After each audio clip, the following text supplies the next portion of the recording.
Hello everyone. Welcome to a new analysis video for the World Cup. Today we're going to talk about the match between Brazil and Morocco. It's the World Cup debut for both teams. World Cup debut for Carlo Ancelotti. We analyze, give our opinions, and tell you everything here. Want to know how the teams played? Why did the match end in a draw? We analyze it here. Let's get started.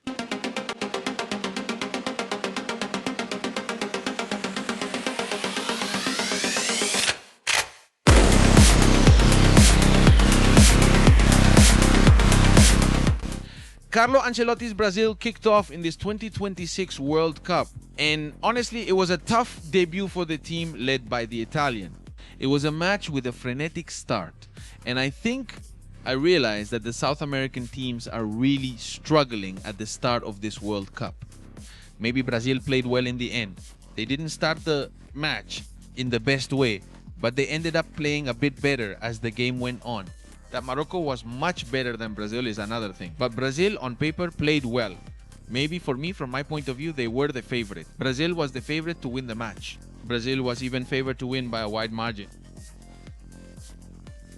But the truth is that they faced a very tough, very rough Morocco, and also with great skill.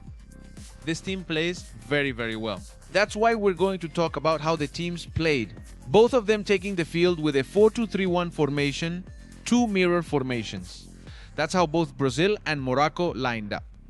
4-2-3-1. So let's go to the board. That's how both teams were set up. Here you can clearly see the back line of four. Brazil in yellow and Morocco in red. Let's start by analyzing Morocco, how Morocco played. And here's something to highlight about the African team, because this is their star player, the goal scorer, Saibari. In the first half, they played like this. The two center-backs obviously don't appear because they hardly got involved in this style of play.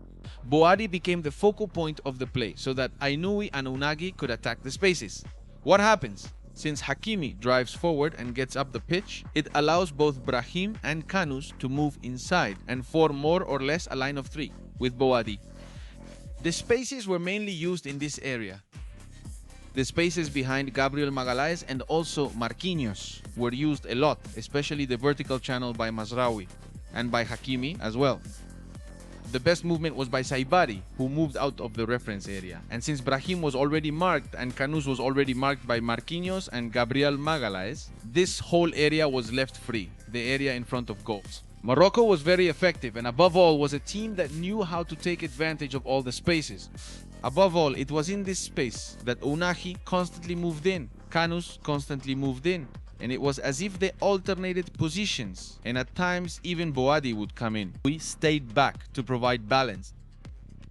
Morocco made very good use of this channel with Hakimi, especially with Hakimi, but also at times with Mazraoui. Whenever Brahim pushed forward, he was always in this area, and there was always someone else here, with two players attacking the space. Always one in front and the other behind, one in front and the other behind. Morocco did it very well and honestly played a very good match. Now let's analyze Brazil, who attacked in this way. The fullbacks didn't have many opportunities, not much forward movement, and even less involvement. Douglas Santos and Roger Ibanez, especially in the first half, were more focused on defense. Casemiro was also providing balance because when they had to track back, neither Rafinha, nor Thiago, nor Vini were helping out in defensive transition. Those three were always anchored in attack. So basically, Paqueta had to drop back to help form that defensive block. But in the offensive phase, Casemiro hardly participated. In the second half, Fabinho came in, but he didn't participate much either. Yes, he was more involved than Casemiro, but the one who was the engine, the connector, was Bruno Guimaraes. Rafinha had a very quiet game, and in the second half, they also set up a 4-2, so that Thiago and Cunha, who also came in during the second half, could complement each other more. That came off, and then Luis Enrique came in, but Vinicius attacked very well one-on-one against Hakimi. He performed well and was the most disruptive player, always moving on this side. Now, I have to mention Brazil, because maybe they were missing that creative player. Neymar needed another creative player. Paqueta tried at the beginning of the match, but he fell short. Maybe he ran out of steam. I'm not saying Brazil played better, but they were missing that Brazilian flair, that Jogo Bonito. They were missing it. And Morocco really leaves a very good impression. Morocco played well. Morocco moved. Morocco was inventive. Morocco did things differently. And that's what made Morocco stand out. That's what's being questioned about Brazil, that we didn't see that. It's not the dominant, overwhelming Brazil that maybe everyone expected, or at least I did.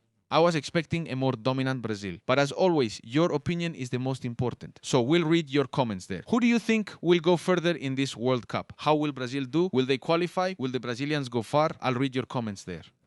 Stay tuned for all the World Cup analysis we'll have here on Falso 9 TV. And also keep watching all the broadcasts we'll have, obviously, right here on Falso 9 TV, Muer TV. See you next time, very soon. Bye-bye.